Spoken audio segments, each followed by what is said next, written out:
పోతిరెడ్డిపాడు నుంచి తోలుకొని పోతుంటే దానికి కూడా కళ్ళు మూసుకొని చంద్రబాబు గారు చెప్పినట్టు కోవట్టు పాలన ఇవాళ నడుస్తా ఉన్నది రాష్ట్రంలో.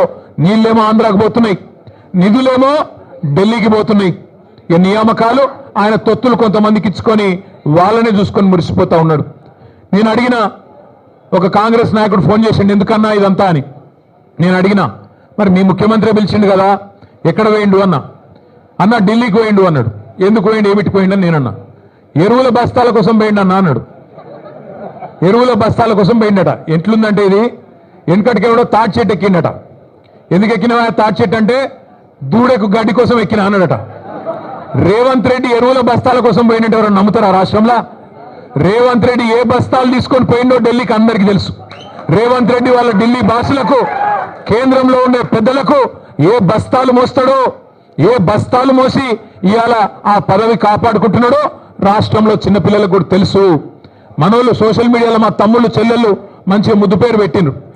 పే సీఎం అంటే పేమెంట్ కోటాలో తెచ్చుకున్న సీఎం పదవిని ఎప్పటికప్పుడు పేమెంట్లు ఇచ్చుకుంటూ కాపాడుకునే బాపత తప్ప నీకు రాష్ట్రంలో రైతుల మీద ప్రేమ లేదు, రాష్ట్రంలో గిరిజనుల మీద ప్రేమ లేదు, దళితుల మీద ప్రేమ లేదు, 42% రిజర్వేషన్ ఇస్తానని నువ్వు మోసం చేసిన బలహీన వర్గాల బిడ్డల మీద ప్రేమ లేదు, 2500 రూపాయలు ఇస్తానని నువ్వు మోసం చేసిన ఆడబిడ్డల మీద కనీస గౌరవం లేదు.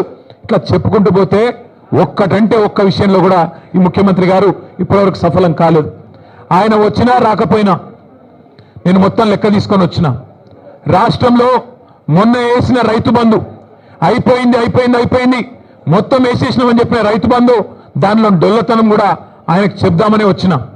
స్వయంగా రేవంత్ రెడ్డి నియోజకవర్గం కొడంగల్లో, స్వయంగా ముఖ్యమంత్రి ప్రాతినిధ్యం వహిస్తున్న కొడంగల్ నియోజకవర్గంలో ఇగో రైతు బంధు రాని రైతుల సంఖ్య, మొన్న వేసిన రైతు బంధు 670 మంది రైతుల పేర్లు, వివరాలు, అడ్రస్లు, ఫోన్ నంబర్లతో సహా తీసుకొని మరీ వచ్చిన. అట్లే రాష్ట్రంలో రుణమాఫీ కాని రైతుల జాబితా లక్షల సంఖ్యలో ఉన్నవారు, వారందరి జాబితా కూడా తీసుకొని వచ్చినాం. అట్లాగే ఈ రాష్ట్రంలో ఈ ప్రభుత్వం వచ్చిన తర్వాత, రేవంత్ రెడ్డి గారి ప్రభుత్వం వచ్చిన తర్వాత మరణించిన, బలవన్ మరణాలకు పాల్పడ్డ 600 మంది రైతుల లిస్టుతో సహా తీసుకొని వచ్చినాం. అట్లాగే ఈ రాష్ట్రంలో బోనస్ రాక పంటలు అమ్ముకునే దిక్కులేక, ప్రభుత్వం కొనక మిల్లర్లకు అమ్ముకొని నష్టపోయిన రైతుల జాబితా కూడా మీరు ఏమంటే ఇవ్వడానికి సిద్ధంగా ఉన్నాం. ఇవాళ రాష్ట్రంలో ఎరువుల కొరత రైతులను సతమతం చేస్తున్నది. ఒక ఆధార్ కార్డు మీద ఒకటే ఎరువు బస్తా, ఒకటే యూరియా బస్తా ఇస్తామంటే ఇలా రైతులు మళ్ళా లైన్లు కట్టి చెప్పులు క్యూలో పెట్టి ఎదురు చూస్తా ఉన్నారు ఫర్టిలైజర్ దుకాణాల ముంగట. రేవంత్ రెడ్డి అధికారంలోకి వచ్చే ముందు ఒక పాటను తయారు చేసి దేశం మీదకి వదిలిరు. మళ్ళీ ఆనాటి రోజులు తీసుకొస్తామని చెప్పినారు. నిజంగానే ఆనాటి రోజులు తెచ్చిండ్రు. ఆనాటి రోజులు కరెంటు కోతల రోజులు, మళ్ళీ ట్రాన్స్ఫార్మర్లు పేలిపోయే రోజులు, ఆనాటి రోజులు ఎరువుల కోసం, విత్తనాల కోసం లైన్లలో నిలబడే రోజులు మళ్ళీ కాంగ్రెస్ ప్రభుత్వం తీసుకొని వచ్చింది. ఇందిరమ్మ రాజ్యం అంటే సంక్షేమ రాజ్యం వస్తుందేమో అనుకున్నారు ప్రజలు. కానీ ఇందిరమ్మ రాజ్యం అంటే అక్రమ కేసులు, ఇందిరమ్మ రాజ్యం అంటే అణిచివేతలు, ఇందిరమ్మ రాజ్యం అంటే నిర్బంధాలు, ఆనాడు 50 ఏళ్ల కింద విధించిన ఎమర్జెన్సీని మళ్ళీ తలపించే విధంగా ఇందిరమ్మ రాజ్యం అంటేనే భయమయ్యేటట్టు ఇలా మళ్ళొక్కసారి పేదల మీద, గిరిజనుల మీద, దళితుల మీద దాడులు చేస్తూ చివరికి సోషల్ మీడియాలో ఒక పోస్ట్ పెడితే, రీట్వీట్ పెడితే నల్లబాలు అనే ఒక బలహీన వర్గాల తమ్ముడు శశిధర్ గౌడ పిల్లగాని పేరు, ఆయనను తీసుకుపోయి ఇలా జైల్లో పెట్టిండ్రు. అందుకే ఇందిరమ్మ రాజ్యం అంటే ఏందో ప్రజలకు అర్థమైంది, ఆనాటి రోజులు అంటే ఏందో అర్థమైంది, మార్పు అంటే ఏందో అర్థమైంది, అన్ని విషయాలు అర్థమైనాయి. కాబట్టే కర్రుగాల్చి వాత పెట్టడానికి రేవంత్ రెడ్డి గారికి రాష్ట్ర ప్రజలు సిద్ధంగా ఉన్నారు. మీ అందరితో, ప్రెస్ మిత్రులతో కూడా వారికి నేను ధన్యవాదాలు చెప్తా ఉన్నా. ప్రెస్ క్లబ్ మా శ్రీనివాస్ గౌడ్ సాబ్ ఫోన్ చేసి ఇట్లా చర్చ ఉన్నది, మరి మాకు అవకాశం ఇవ్వండి అంటే వెంటనే వారు అవకాశం ఇచ్చినందుకు వారికి కూడా ధన్యవాదాలు. ముఖ్యమంత్రి గారికి మర్యాదగా తువ్వాలేసి దాని మీద రాసి నీకోసం ఇంతమంది పెద్దోళ్ళు నిలబడి, మాజీ హోంమంత్రి గారు, మాజీ అడిషనల్ డీజీపీ గారు, మాజీ మంత్రులు, మా రాజ్యసభ సభ్యులు, మా ఎమ్మెల్యేలు అందరూ నిలబడి నీకోసం కుర్చీ వేసి అర్ధగంట ఎదురు చూసినాం. నీకు నీ కుర్చీకి ఇచ్చే గౌరవం నీకు ఇచ్చినాం. కానీ ముఖ్యమంత్రి గారు, మీరు గౌరవాన్ని నిలుపుకునే పద్ధతిలో లేరు. మీరు, మీ మాటలు, మీ రోత చేష్టలు ఇవన్నీ తెలంగాణ సమాజం గమనిస్తూ ఉంది. పెద్దలు కేసీఆర్ గారిని మీరు ఎట్లా ప్రతిరోజు దుర్భాషలాడుతున్నారో ప్రపంచం మొత్తం చూస్తూ ఉంది. ఒకటి మాత్రం వాస్తవం, నువ్వు 4 రోజులు మోసాలు చేసి తప్పించుకోవచ్చు గాక, 4 రోజులు ఇట్లనే డైలాగులు కొట్టి తొడగొట్టి గతంలో తప్పించుకున్నట్టే తప్పించుకోవచ్చు గాక. ఆయన ముఖ్యమంత్రి గారికి సవాల్ చేసుడు పారిపోడు కొత్తేం కాదు. మీకు యాదికుండాలే, 2018లో ఇదే సిపాయి డైలాగులు కొట్టిండు. కొడంగల్లో నేను ఓడిపోతే రాజకీయ సన్యాసం చేస్తా అన్నాడు. 2018లో ఓడిపోయిండు మా పట్నం నరేందర్ రెడ్డి గారి చేతిలో. ఓడిపోయిన తెల్లారో మర్నాడో సిగ్గు తప్పి మాట తప్పి మళ్ళీ పార్లమెంట్ ఎన్నికల్లో తగుదునమ్మని మళ్ళా నిలబడ్డాడు. అంతకుముందు కొట్టిండు డైలాగ్ 2015లో GHMCలో కనుక టీఆర్ఎస్ సొంతంగా గెలిస్తే నేను రాజకీయ సన్యాసం తీసుకుంటా అన్నాడు. మళ్ళా అప్పుడు కూడా మాట తప్పిండు. ఇవాళ కూడా తొడగొట్టిండు, సవాల్ చేసిండు రైతుల మీద, యువత మీద. ఎప్పుడు వస్తావో రా, కేసీఆర్ వస్తాడా KTR వస్తాడా రండి అన్నాడు. మరి నువ్వు రా రా రా అంటే నేను వచ్చిన, నువ్వేమో పత్తలేవు. రైతు బంధు మీద చర్చ అన్నావు, అదేవిధంగా రైతు శ్రేయస్సు మీద చర్చ అన్నావు, యువతకు ఇచ్చిన ఉద్యోగాల మీద చర్చ అన్నావు. అన్నిటికీ మేము సిద్ధంగానే ఉన్నాం. రేవంత్ రెడ్డి గారికి మళ్ళొక మాట చెప్తా ఉన్నాను, నువ్వు ముఖ్యమంత్రివి, నేను ఒప్పుకుంటా. నువ్వు నాకంటే ఎక్కువ బిజీగా ఉంటావు, నీకు నాకంటే ఎక్కువ పని ఉంటుంది, నేను ఒప్పుకుంటా.